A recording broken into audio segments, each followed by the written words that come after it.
Hello, welcome to 6th grade language. This is lesson 165. We're going to be looking at pages 258 all the way to 260. So some of these you're going to notice that we're kind of going to do a few more pages than you may notice on the bottom of the lesson number. Those of you, Morgan, that pay attention to that. So just we're moving things up because I want the language test to be Wednesday next week. So we've got to get everything done before then, and you have to have a little bit of time. We just have to make sure that you guys understand it all and you have time to get it all done.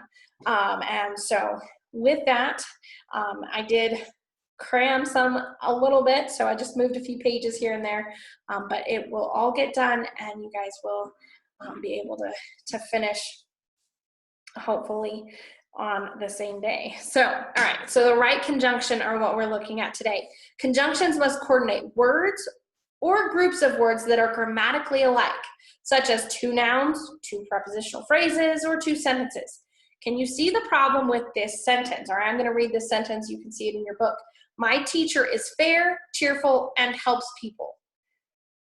Okay? The conjunction is attempting to join the adjectives fair and cheerful with the verb helps. Okay, so now we've got two adjectives and one verb. We can't join those together. They're not the same, right? So one easy way to fix this, we say that this sentence is not parallel when it looks like this, okay? So an easy way to fix this is to say, my teacher is fair, cheerful, and helpful. Just change helps people to helpful to make it another adjective, okay? Another writing error involves the use of correlative conjunctions. The parts of speech immediately following each part of the correlative conjunction must be grammatically alike. The following sentence is not parallel because a verb follows the first half of the correlative and a noun follows the other. Either ask Tyler or Hannah to help you. We can correct this lack of parallelism simply by moving the first part of the conjunction. Ask either Tyler or Hannah to help you. The sentence is now parallel since both parts of the correlative conjunction are followed by nouns. All right, so what you're going to do in Think A is to rewrite the following sentences to make them parallel. He does his work efficiently and in a neat way. Okay, so you can see it's got efficiently as a single word, a single adjective, and in a neat way is a prepositional phrase. So we can't have both together. So you're going to have to change that. I'll let you do those. And then looking at the top of page 259, Think B, underline the two parts of the correlative conjunction in each sentence. Draw an arrow from the first part of the correlative conjunction to where it should be moved to make the sentence parallel. All right, so you want to have both parts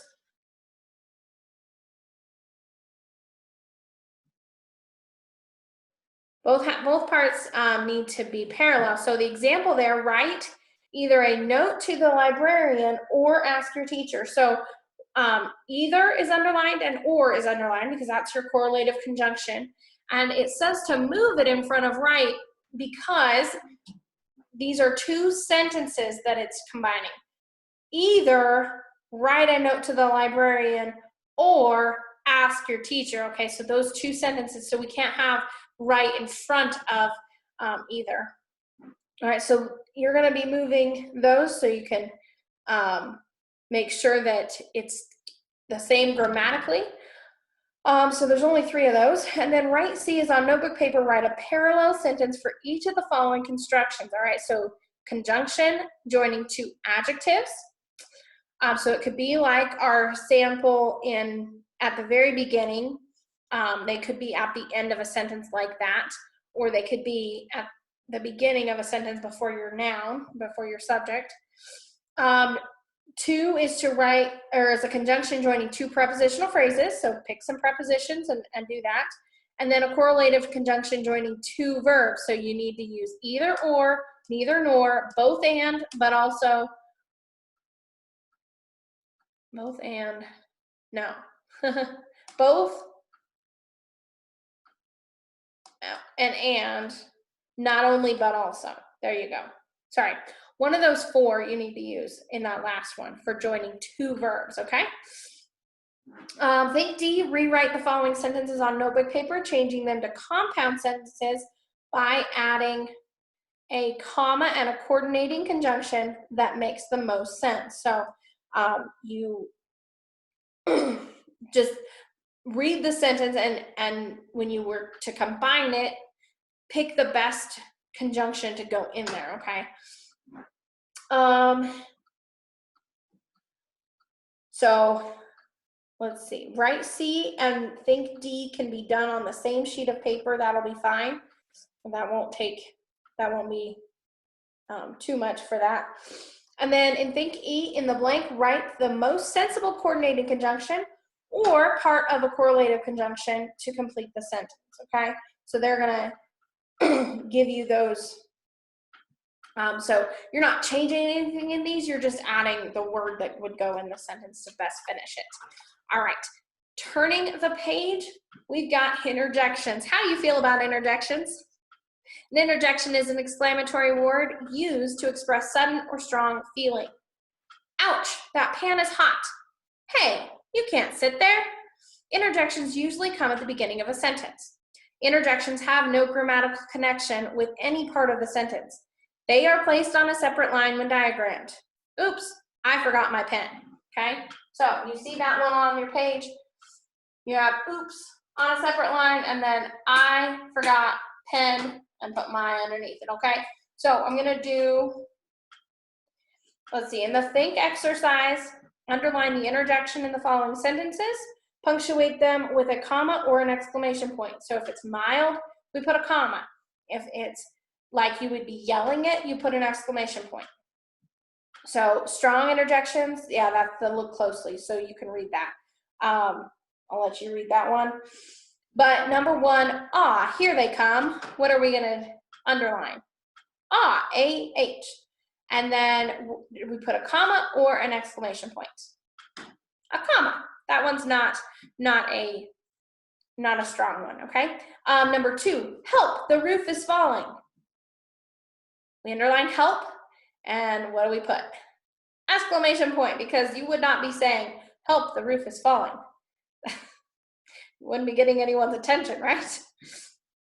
All right, so I'm gonna do number 9 with you guys because the go back is to, on notebook paper, diagram sentences 9 to 11. So I'll do 9 with you and I will write it on the board to show you how to do this, all right? Eek, I see a mouse. You can think of your mom or your dad saying, well, probably not your dad, they wouldn't say that. Maybe an aunt. So mom or aunt or me saying that, would you be saying, eek, I see a mouse? No, we'd be yelling it, right? So eek, we need an exclamation point. And remember, we put eek, E-E-K on its own line. I see a mouse. Okay, what is the subject? I, what's our verb?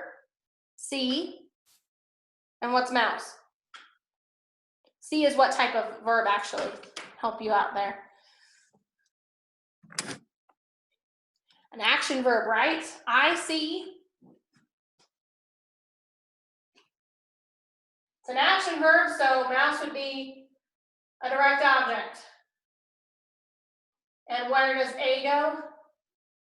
Underneath mouse. Okay, so this is how this diagram works. So you may write this one down. Pause your video if you need to write that on your paper for your go back. And that can go on the same, that should be able to fit on the same paper with write C and think D. So whether it's on the bottom or the back or whatever, that's fine. So that is what you're doing.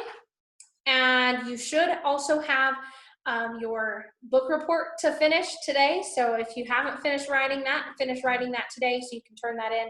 And then, and we'll just keep working hard and getting the rest of this done, and we'll see you in the next lesson.